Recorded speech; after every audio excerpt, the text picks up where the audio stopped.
Hello, everyone, and welcome to another edition of the SpectrumCast, the Data Resilience SpectrumCast. This week, with just the core crew here today, we have Randy Arsenault. Hey, Randy. Hey, what's up, all? And we got Trisha and Sean, our subject matter experts. How you guys doing today? Good. Good. Hi, everyone. Great. So wanted to do something a little bit interesting this week. So we've been talking, for the last, I think, almost 2 years. I think we're getting close to our 50th episode here. Wow. About it's up for next season. Yeah, I think we do. We got to start getting some merch going here too, I think. We've been talking a lot for the last couple of years around obviously data resilience and protecting your information. But in a recent conversation we're all just having where the notion around protecting information and data protection really has to start kind of at home or with yourself if you're a key member of a resilience organization inside of a big company. So we want to talk a little bit about how do folks actually go about protecting their own personal data? And it got me to thinking, Tricia and Sean, you guys are experts in the world of data protection. And I've been doing data protection for a while myself. And every time I lose a file, my wife loves to give me a hard time. Aren't you in this business of protecting? Isn't this your job? Isn't this literally your job? It's like the plumber, right? Whose toilet never works. Shoemaker shoes, man. That's it. That's right. So I'm curious, Sean or Trisha, I don't mind who starts. Do you guys protect your own data? Well, I guess the answer is on my devices, like my iOS devices, no, right? I guess I use an Apple backup on those, but all of the data is stored in the cloud, right? So I'm basically counting on Apple to do the protection for me. Is that good sound advice based on what we've been saying for the last couple of years? Probably not, but I guess I'm living dangerously. Now, on my work desktop, which I use a lot of information, I guess I could store all of my files in the cloud. IBM uses Box as a cloud provider, but I end up storing a lot of data on my own workstation because they tend to be big files and video. Yeah. And for that, I do back them up. And I actually had a reason to use it over the past couple weeks. The latest version of Mac OS broke this beautiful Sony 15-year-old monitor that I had, that I love, and I needed to revert back to the old version of Mac OS, to Big Sur. And so I had to actually use the cloud backup that I had to do a response. That's a Sony fanboy moment right there. It's impressive. Oh, when you love that monitor, you don't want to get rid of it. I hear you. I guess I should upgrade by now. How about you, Trisha? You back up your files? I do, and I use like a USB device just to get the copies off there, making sure I don't back up all my operating system files. They're primarily just the files I created to the documents, and just getting those off to USB devices. And like Sean said, really taking advantage of Box and the other type of cloud options that are available to us as IBMers. That changes the way that a lot of these large files that I don't want to have to keep locally, I can move them off, get them off my laptop, and B, I know they're out there, hopefully protected. But I mean, it is truly a good question. If my personal machine was attacked by ransomware, would all of the data, and I have years of data going back on Box, would all of that data be encrypted and be inaccessible? I mean, that would be a big loss for me. Oh, yeah. It also begs the question, right? Does, and this isn't a criticism, it's just a question, moving data to these platforms, is that really truly considered backup? I ask because, as tech geeks as we all are, I've asked Randy, hey, what do you do for backup? And he's given me some advice. I ask other friends, what do you do for backup? They've given me some advice. And now I have copies of information. So 2003, I had two laptops, and I used AWS to back them up.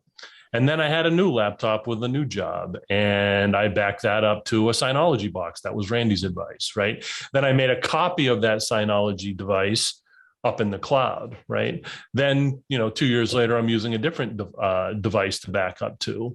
And like you guys said, since I've been at IBM, just drag the files up to Box.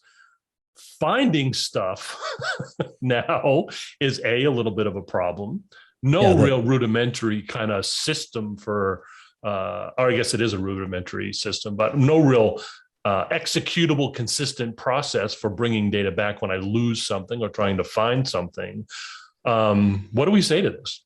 So the moral of the story is never take my advice on data protection, because I am I'm the worst. And I mean, by that, I mean, I so massively overcompensate. So I have I'm like you, I've got 50 different cloud backups.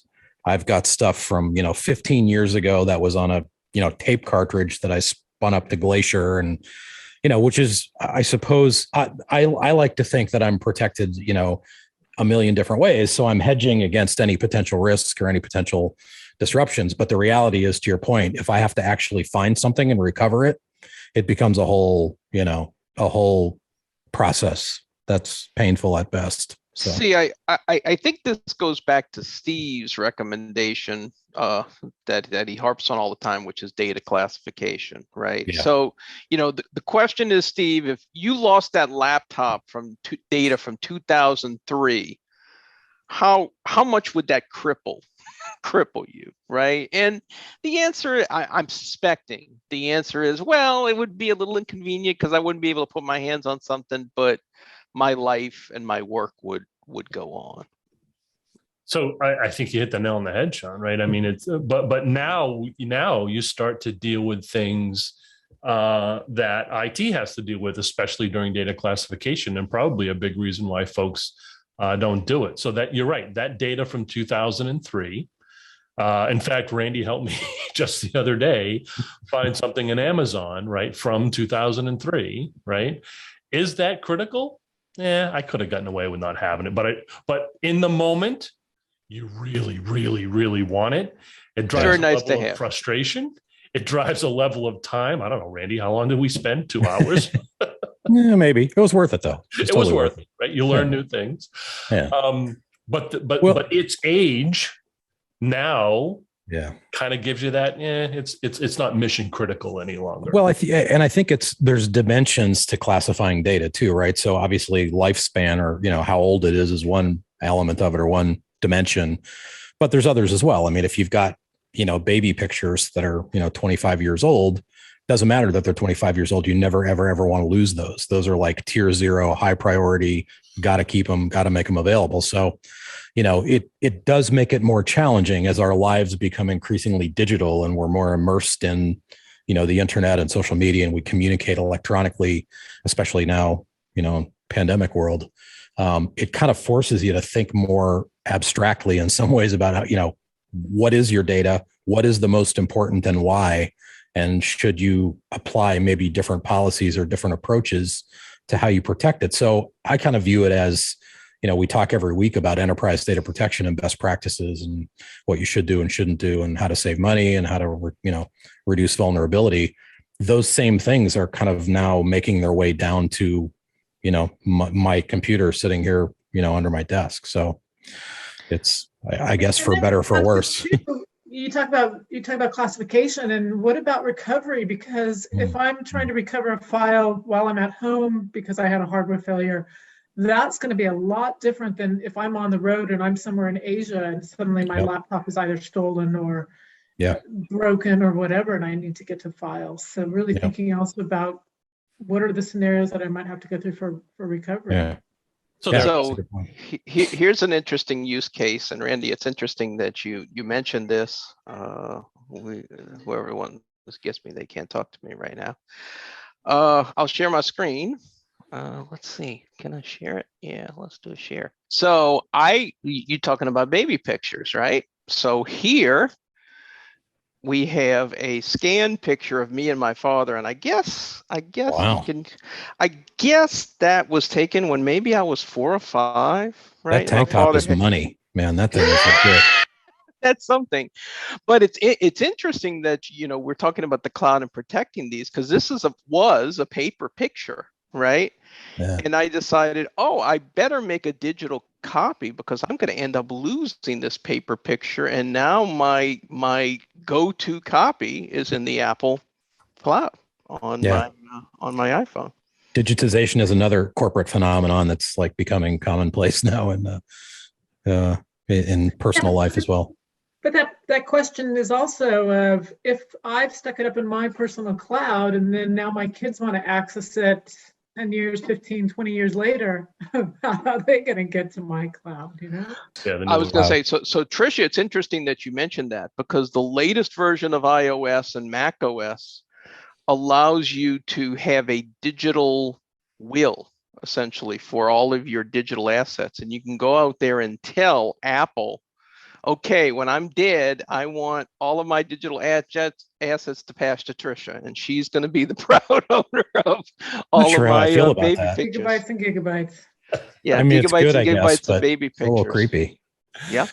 So Yeah. I want to Randy, go back. you had a tool tip for the day. What is your tool tip? Oh, okay. So yes, I'll virtually put on the hard hat. So since I suspected that this conversation was going to kind of go in this direction, I took the liberty of creating a convenient reference guide for people who may be considering the best way to protect their data. So, again, we're living in an increasingly digital life. We have our mobile devices, we have our laptops and our desktop computers.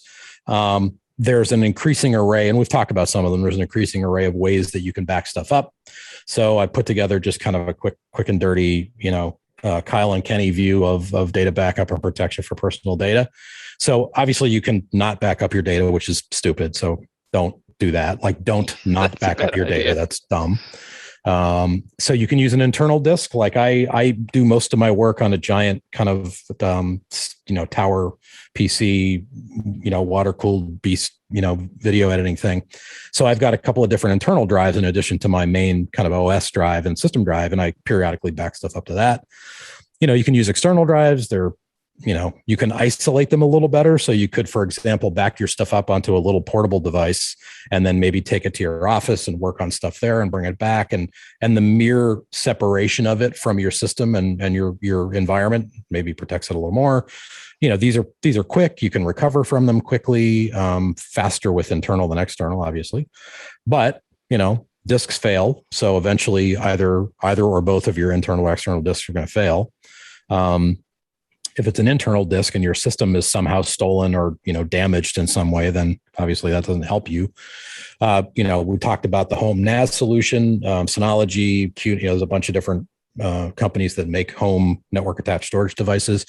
These are great. I think if you're doing any kind of working on, media of any kind, whether it's images or videos or audio or whatever, I think it's a really good thing to have a home NAS because there's a bunch of advantages. Not just you get, higher levels of data resilience because you can take advantage of RAID and other kind of industry standard protection schemes, but they usually also deliver some cool additional services. You can use it for web hosting, you can stream media from it, you can do all sorts of other things.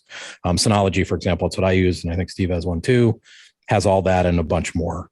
It's really flexible. You can expand it. So if your NAS fills up, they're typically hot swappable. So you can replace drives with larger capacity drives and sort of non-disruptively add capacity. So cool. Not as fast generally, with some exceptions. They're pricey. If you get a nice 4-way NAS server, you're going to spend $300, $400, $500 probably. And then that doesn't include the price of the drives. So it gets a little pricey. Might be a little much for casual users. Some of them are pretty turnkey. I think Synology does a pretty good job of making it easy to consume, but your average, Joe Sixpack with his laptop at home, editing pictures is not going to necessarily want to, deal with a NAS. And finally, obviously cloud services. So there's a million of them, back in the day. And, Steve touched on this, and I've been using AWS since the very beginning. There was AWS. Now, of course, there's Google, there's Microsoft, there's a million, backup as a service providers, right? There's Code 42, there's Backblaze, there's a million of them. So, you get the highest level of protection, arguably, right? Because your data is distributed and protected, and, you hope, fingers crossed, that it's protected. It can be more cost effective. So let's say you've got, like in Sean's case, you've got a bunch of really large media files that are in containers, which are not terribly compressible, like MP3 format or MP4, whatever. You can take those big files and spit them off to, for example, Glacier, which is the deep archive on Amazon. By the way, running on IBM tape. Quick plug for IBM tape. So it's really cost effective to store those massive files. Now, it's not the best for recovery, right? So if you have to ever recover those things, it's going to take a long time and potentially be very expensive. So really slow for recovery in most cases. Your data is floating around in the public internet. So security is always a consideration and a concern. And, these are typically subscription-based services. So you have to pay and pay and pay and pay over time. And as soon as you stop paying, your data sits around for 30 days and then it goes away forever. So anyway, things to consider. It's interesting. All disks fail eventually. I mean, I would expand that to say all media fails eventually. Right. And so you are in the end going to be paying and paying and paying and paying because you're going to have to transfer media eventually. That's a good point. So, well, as a matter of fact, one of the interesting topic for future SpectrumCast might be tape media and different kinds of media, and how long do we expect them to last for long-term retention? We could get ACE back for that. What's that? We get ACE back for that. Yeah. And what about the technology being aged out, where you've got to find a different way? I mean, you converted your paper photos out to some types of JPEG or something, so that's going to be. Well, that's why. Yeah, it's a really good point, and I think with LTO, for example, they always strive for backward compatibility, right? Don't they generally within the LTO standard support? Well, I'm not talking about technological failure. I'm talking about literally media failure. Every piece of tape media has a lifespan associated with it, and it's written down. This tape, we've tested this tape, and it's going to last for 10 years, 15 years, whatever the number of years are. And beyond that, it's like from a chemical perspective, right? That whatever qualities it is that lets you read it aren't necessarily guaranteed to be there anymore. This all points back to something we talk about all the time, which is this kind of multiple layers of protection, right? So you have your data perhaps backed up locally. And this is kind of what I do for any media stuff that I'm working with. Like I have it on my local system. I back it up to my NAS, and then I periodically batch load from the NAS up to Glacier. So I have kind of both of those, so one is closer, more proximal, higher performance, more available. The other one is in theory more secure. Now, to your point, Sean, I would like to believe that Amazon or Google or whomever knows that media has a life expectancy and factors that into how they protect your data. That might be a little ambitious to think that, but I think the people who are making their paychecks from Google today probably won't be around when that media goes bad. Yeah, Randy, you're getting it's all going to be stored as holograms and quantum particles at some point anyway, right? You're getting to the point that Trisha was also kind of making it, but just like in the enterprise, we talk about follow the 3-2-1-1 backup principle, right? 3 copies of your data, 2 different media types, 1 online, 1 offline, 1 offsite. Same kind of thing. You follow that practice, right? And I think a lot of folks should think about it. And when you get in the habit of that, it starts to make a lot of sense. And then you start to put that in practice as you move into your enterprise job. I think the problem I have, just because I'm, sort of an early adopter of all this stuff, is I think that you got to strike a balance, because I think you can reach a point of diminishing returns where I think, well, if 1 backup is better, then 12 is awesome, right? Whereas, now you start to risk, not only does it become not as cost effective, clearly, but you back to the classification and metadata problem set. It's like, how do I know which one is valid, which is the proper version of the truth? So I guess you got to strike that balance. So I'm on the extreme end of the spectrum, I think, but it also plays into a little bit of the stuff that we talk about just from an architecture standpoint. And in your home, you're not really building out an architecture. But when you think about understanding the life cycle of your data, sometimes when you create data, especially personally, you don't know the life cycle. But as Randy said, when you take a picture of that baby, that is a full life kind of a thing. When you're in Home Depot and you take a picture of a price thing because you want to just check something out, clearly a lot different, right? But then the classification piece we talked about, Sean, the designing for recovery, which, I think we all hope that you're going to be able to recover your information? The next question is, depending on the complexity of the things that you have set up, right? How can you recover it quickly and Which fast? is Brings up sadly why. Yeah, sorry. Sadly, why I have 13,590 photos on my iPhone. Well, so then what happens is it begs the question of the last thing.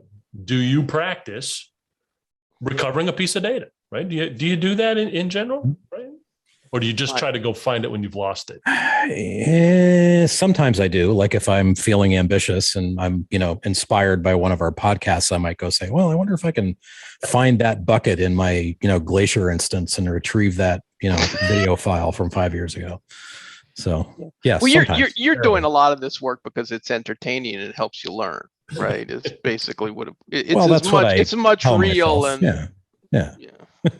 That's part of my rationale. Yeah, it's a sad life. I will admit. Okay. That. Yes. Find this entertaining. It's because I hate myself. That's what it comes down to. All right. So last question, Trisha, are you going to change anything today after this conversation about how you back up, recover, what you back up and recover in your personal life? I'm going to go take a look at some of the suggestions Randy had with that in-home NAS. I think that would be really kind of nice just to have that directly there instead of having to go get the USB, plug it in, and go from that way. But the challenge, and you said it before, that in-home NAS is great during this pandemic, but when you hit the road and you can't find that file, then what do you do?